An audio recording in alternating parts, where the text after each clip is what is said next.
Assalamualaikum warahmatullahi wabarakatuh. Di sini kami dari kelompok 1 yang beranggotakan Rinanda Apriliasari, Alfi Aulia Rahman, dan Nur Fidayatul akan menjelaskan bab iman kepada malaikat Allah untuk memenuhi tugas akidah akhlak. Kelompok pertama kami bahas tentang iman kepada malaikat Allah. Yang pertama yaitu mengenai pengertian iman. Iman secara bahasa berasal dari kata amanah yu'minu imanan, yang berarti aman atau mengamankan. Dapat juga diartikan percaya. Nah, sedangkan istilah iman berarti mempercayai, mengakui, meyakini dengan hati, mengucapkan dengan lisan, dan melakukan dengan perbuatan. Sebagaimana disebutkan dalam hadis Ibnu Majah Tabrani, yaitu iman adalah tambatan hati, ucapan lisan, dan laku perbuatan. Dengan demikian, belum bisa disebut iman apabila hanya mengakui dengan hati tanpa mengucapkan dengan lisan dan mengerjakan segala perintah dan menjauhi segala larangan dengan perbuatan. Ada suatu cerita. Suatu hari Umar bin Khattab radhiyallahu anhu duduk di sisi Rasulullah SAW. Tiba-tiba muncul seorang laki-laki yang memakai pakaian sangat putih dan rambutnya sangat hitam. Tetapi bekas perjalanannya tidak terlihat, dan mereka, yaitu Umar dan Rasul, tidak ada yang mengenalinya sama sekali. Kemudian laki-laki itu duduk dan menyandarkan lututnya kepada lutut Nabi dengan posisi duduk di hadapan Nabi Muhammad SAW. Kemudian dia berkata, "Hai Muhammad, beritahukan padaku tentang Islam." Rasulullah SAW bersabda, "Islam adalah engkau bersaksi bahwa tidak ada Tuhan kecuali Allah dan Muhammad adalah Rasulullah. Engkau menegakkan sholat, menunaikan zakat, dan engkau berpuasa di bulan Ramadan dan menunaikan haji di Baitullah jika engkau mampu melakukannya." Kemudian lelaki itu menganggap jawaban Nabi Muhammad itu benar. Kemudian dia bertanya lagi tentang iman.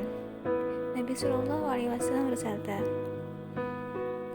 yang artinya, engkau beriman kepada Allah, kepada malaikatnya, kepada kitab-kitabnya, kepada Rasulnya, kepada hari akhir, dan engkau beriman kepada takdir Allah yang baik dan yang buruk. Kemudian laki-laki ini kembali berkata benar, dan selanjutnya menanyakan tentang ihsan, terjadinya kiamat, serta tanda-tanda. Nabi Muhammad SAW pun menjawab dengan jawaban-jawaban tegas dan jelas. Kemudian laki-laki itu pergi, dan Nabi mengatakan kepada Umar bahwa laki-laki tadi adalah Jibril yang datang mengajarkan kepada mereka tentang agama mereka. Hadis ini diriwayatkan oleh Imam Muslim dan Sahihnya.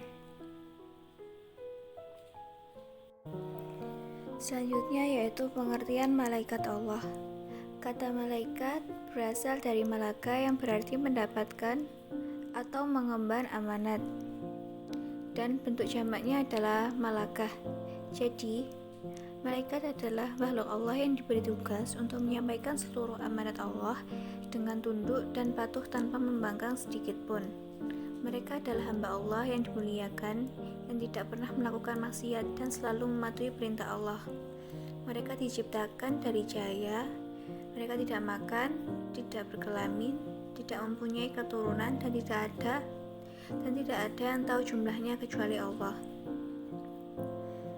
Malaikat berasal dari cahaya. Hal tersebut terdapat dalam hadis yang berasal dari Aisyah, diriwayatkan oleh Imam Muslim, Ahmad At-Tirmidzi, dan Ibnu Majah. Dalam hadis tersebut Nabi SAW bersabda, "Malaikat diciptakan dari cahaya, jin dari api yang berkobar, dan alam atau manusia sebagaimana telah dijelaskan kepadamu." Hadis Ahmad, Muslim, At-Tirmidzi, dan Ibnu Majah dari Aisyah radhiyallahu anha. Dengan demikian, malaikat adalah makhluk mulia yang diciptakan dari cahaya. Namun malaikat tidak memiliki kemampuan seperti manusia yang bisa memilih, memutuskan, dan membedakan sesuatu. Malaikat hanya bertugas mematuhi dan tidak mampu untuk membangkang ataupun durhaka.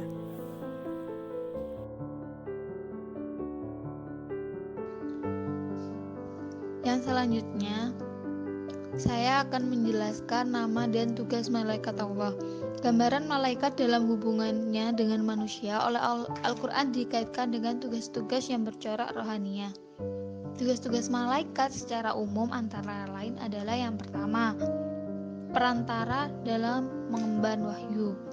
Kita tahu bahwa tugas malaikat yang paling penting dan utama adalah menurunkan wahyu atau risalah Tuhan yang diberikan kepada para nabi.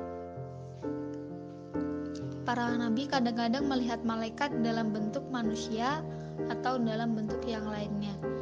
Al-Quran mengatakan bahwa malaikat yang mengemban wahyu kepada nabi disebut dengan malaikat Jibril. Hal tersebut tertera dalam Quran Surat Al-Baqarah ayat 98. Tugas umum malaikat yang kedua yakni perantara untuk meneguhkan hati. Tugas malaikat yang seperti ini adalah untuk meneguhkan hati hamba-hamba Allah yang tulus. Malaikat juga menghibur mereka pada waktu mereka mengalami kesulitan. Tugas yang ketiga yakni perantara untuk menjatuhkan siksaan. Jadi tugas malaikat untuk meneguhkan hati orang-orang yang beriman erat sekali hubungannya dengan fungsinya untuk melaksanakan hukuman bagi orang yang kafir. Dalam Al-Quran disebutkan berulang kali bahwa ada orang-orang yang tidak mempercayai Nabi dan akhirnya mereka mendapat azab Allah SWT. Al-Quran menegaskan dalam surat Al-Baqarah ayat 210. Kemudian tugas yang keempat yakni mendorong untuk berbuat baik. Perbuatan-perbuatan baik yang dilakukan manusia antara lain adalah karena dorongan malaikat. Dalam surat Qaf ayat 21-22 disebutkan bahwa dan tiap-tiap jiwa akan datang beserta malaikat pengiring dan malaikat yang menjadi saksi. Engkau sungguh melupakan ini, tapi kini tabir yang menutup engkau kami singkirkan dari engkau, maka pada hari itu penglihatanmu tajam sekali. Jadi malaikat mendorong manusia ke arah kebaikan. Sebaliknya setan justru mengarahkan manusia kepada kesesatan. Tugas yang kelima yakni mencatat perbuatan manusia. Di samping tugas malaikat yang sifatnya umum, ada juga malaikat-malaikat tertentu dengan tugas-tugas khusus yang diberikan Allah kepada masing-masing malaikat. Jadi kan kita tidak tahu berapa banyak malaikat yang Allah ciptakan, bagaimana bentuk malaikat sesungguhnya hanyalah Allah yang tahu. Nah, akan tetapi ada 10 malaikat yang harus kita ketahui dan kita kenal beserta tugas-tugasnya, yaitu yang pertama, malaikat Jibril yang tugasnya adalah menyampaikan wahyu kepada para nabi. Malaikat Jibril ini, beberapa riwayat menyebutkan bahwa malaikat Jibril ini adalah malaikat yang paling dekat dengan Allah. Dan juga malaikat Jibril ini disebut sebagai Ruhul Amin atau ruh yang paling dipercaya. Kemudian yang kedua adalah malaikat Mikail yang tugasnya membagi rezeki. Yang ketiga, malaikat Israfil tugasnya meniup trompet pada hari akhir sebagai tanda datangnya kiamat. Kemudian yang keempat adalah malaikat Israel yang tugasnya mencabut nyawa. Yang kelima, malaikat Raqib, tugasnya mencatat amal baik manusia. Jadi yang sering kita dengar bahwa malaikat Raqib itu berada di sebelah kanan mencatat amal kebaikan manusia. Kemudian yang keenam yakni malaikat Atid, sebaliknya dari malaikat Raqib.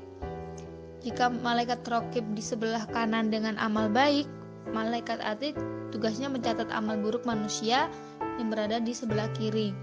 Dan yang ketujuh, malaikat Mungkar, tugasnya menanyai manusia di dalam kubur. Begitu juga dengan malaikat Nakir, tugasnya menanyai manusia di dalam kubur apa yang telah diperbuat manusia, siapa Tuhannya, bagaimana dia mengenal nabinya. Yang kesembilan, malaikat Malik atau malaikat Zabaniyah, tugasnya menjaga neraka. Jadi dipercaya bahwa malaikat Malik ini sebagai malaikat yang memimpin neraka. Disebutkan bahwa malaikat Malik ini tidak pernah tersenyum dan wajahnya menyeramkan. Kemudian Yang ke-10 yang terakhir yakni malaikat Ridwan, tugasnya menjaga surga. Malaikat Ridwan ini dikenal sebagai malaikat yang ramah karena beliau menyambut orang-orang beriman untuk masuk surga. Menjelaskan tentang hikmah beriman kepada malaikat. Dalam agama Islam khususnya tidak ada satu perkara pun di mana apa yang telah disyariatkan, apa yang telah diajarkan dalam agama Islam tersebut tidak ada yang tidak mengandung hikmah. Pasti semuanya mengandung hikmah di dalamnya untuk dipetik bagi orang muslimin yang menjalankan perintah maupun larangan dari ajaran agama Islam tersebut. Seorang muslim yang beriman kepada Allah dan malaikatnya tentu ketika menjalankan keimanan tersebut dengan benar pastinya akan memperoleh hikmah-hikmah atau ibrah dari apa yang dilakukannya.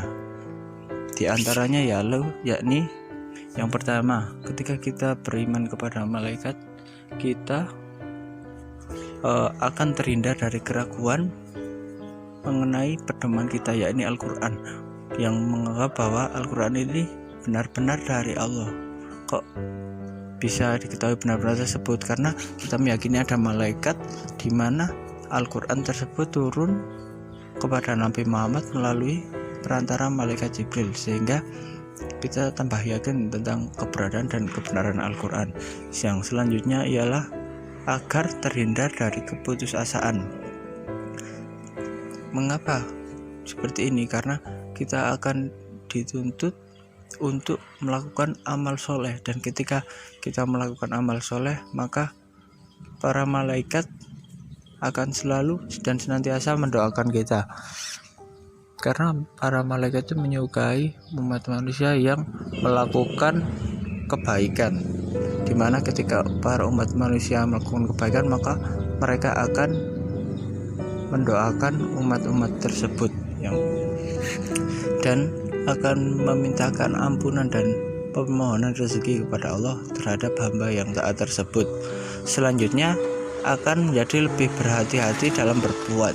Mengapa bisa demikian? Karena ketika kita meyakini adanya malaikat, iman kita kepada malaikat, maka pastinya kita akan meyakini bahwa adanya malaikat Raqib dan Atid, di mana kedua malaikat tersebut bertugas untuk menulis amal baik dan amal buruk kita, bertugas untuk mengawasi kita setiap hari. Selain Allah sendiri yang mengawasi kita, kita juga diawasi dengan kedua malaikat tersebut yang akan senantiasa menulis baik amal baik dan amal buruk kita, walaupun besar ataupun kecil, itu akan tidak ada satupun yang luput dari pencatatannya.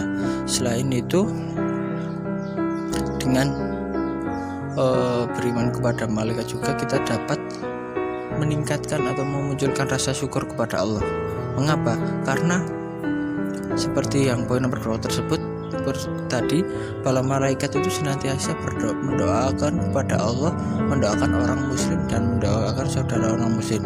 Tidak hanya itu, malaikat juga memiliki tugas dalam untuk membantu manusia, seperti mengatur rezeki atau menurunkan hujan. Semua hal tersebut sangat bermanfaat bagi manusia, sehingga kita memahaminya maka kita akan dapat menimbulkan rasa syukur terhadap apa yang pun yang sudah terjadi. Ya, sekian dari hikmah beriman kepada malaikat. Ya, sekian dari kami. Mohon maaf apabila ada salah-salah kata atau kekurangan-kekurangan kami yang lainnya. Semoga bermanfaat untuk kalian. Wallahul muwaffiq ila aqwamit thoriq. Wassalamualaikum warahmatullahi wabarakatuh.